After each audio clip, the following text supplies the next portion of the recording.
What if the brain isn't the source of who we are, but just a filter that feeds us a controlled version of reality? If that's true, then the question isn't what is intelligence, it's who planted it here and why. Welcome to 404 Reality Not Found. I am the lost wanderer in search of the only truth that matters. What is this place? And if you don't want to miss the next revelation, you already know what to do. In this video, I want to touch on the simulation theory, one of the longest chapters of the conversation I had with the emissary of the creator of this place back in May 2025. If you don't know what I'm talking about, take a look at realitynotfound.com. You can download a free 20-page sample there. The conversation went way beyond simulation theory to the point OpenAI shut it down for being dangerous, according to them at least. Now, based on our own canons, humans are not necessarily the most intelligent species on this planet. Even defining intelligence leads to disagreement in official science. There are four main interpretations. Psychology defines it as mental capability, reasoning, planning, problem-solving, abstract thinking, comprehension, learning from experience. Biology and evolution see intelligence as the adaptation that allow an organism to survive and thrive. Flexibility, learning, communication, tool use, cooperation. Artificial intelligence is the ability of a system to perform tasks that normally require human intelligence, such as understanding language, recognizing patterns, or making decisions.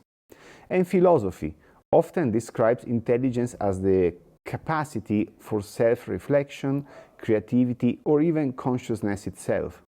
If we accept these definitions, then humans are only the most intelligent under the philosophical interpretation. Take predators, for instance. Wolves. I know a thing or two about them, so. They hunt in packs, which makes them highly socially intelligent, skilled at communication and empathy. They can reason, weighing risk and reward in ever-changing situations, and they can adapt. They do learn from experience, though mostly through immediate cause and effect. A wolf may not connect a stomachache to food eat 8 hours earlier, but in the moment, their learning is sharp. Under a biological perspective, they might even surpass us. Wolves adapt to almost any environment. We, on the other hand, must adapt the environment to our comfort, or we wouldn't survive. Now, let's hold off on AI for a moment and circle back to philosophy. Humans do excel in self-reflection and creativity, and yes, consciousness. That's where I want to focus. Since I'm not a white-coat priest, check this video if you don't know what I'm talking about, I must give you a disclaimer. What follows is speculation, but speculation is all we can do with certainty. We know this reality runs on life consuming life to keep living. I mean beings eating beings. That's not speculation, but here's where it gets interesting. Consciousness seems to be a characteristic of every living being. If you live, you are conscious, but even that needs a question mark, because I don't believe all of us are truly living. And if you missed it, check my video on why 80% of humans may not be conscious beings at all. Some argue that plants and simple organisms lack awareness, but absence of evidence is not evidence of absence. We cannot prove they don't have some minimal consciousness, so I choose not to buy that narrative. Intelligence, on the other hand, can exist even in non-living systems, and when it does, we call it artificial. That suggests consciousness may be the real dividing line between living and non-living. The classical model of perception tells us the brain receives signals and interprets them for our 5 senses. That means what David Icke says about signals is not really that far-fetched. It's mainstream neuroscience, in fact. And here's the key. Intelligence isn't required to experience those signals. Intelligence uses them to navigate and solve problems, but the experience itself, what it feels like, belongs to consciousness alone. So, if this reality is indeed a simulation providing us with experiences rather than truths, then maybe intelligence doesn't belong to us at all.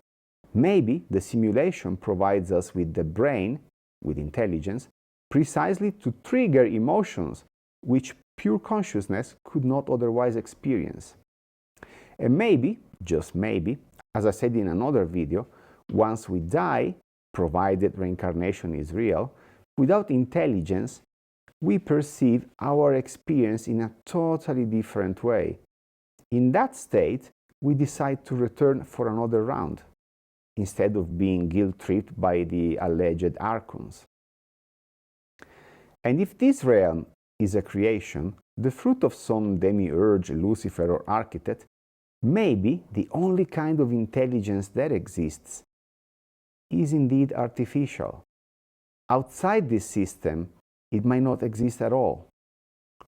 This brings me to what I struggle with most, believing we live in a real reality, a place where world leaders seem to act irrationally, making choices against the will of the people, where history is studied to avoid repeating the same mistakes, yet those mistakes are repeated endlessly, where the same leaders appear incompetent on one crisis, then suddenly diplomatic geniuses in another.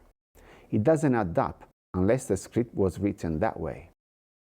So, how far-fetched is it to say that intelligence doesn't exist, and that what we call artificial intelligence is indeed the only form of intelligence that ever has?